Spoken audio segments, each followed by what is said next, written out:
В закон Чувашской Республики о защите прав участников долевого строительства многоквартирных домов внесены изменения.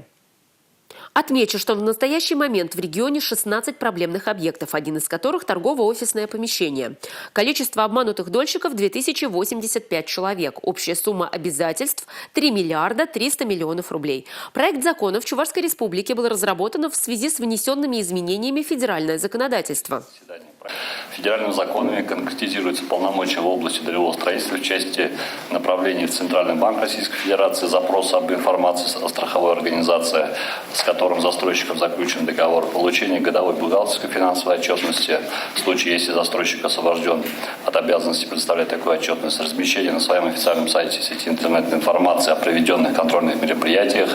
План действий по каждому проблемному объекту должен поступить в Фонд защиты прав граждан, участников долевого строительства. В ближайшее время, отметил глава региона Олег Николаев. Сколько человек должны работать, какая техника использоваться, каких результатов должны достичь в конкретной дате.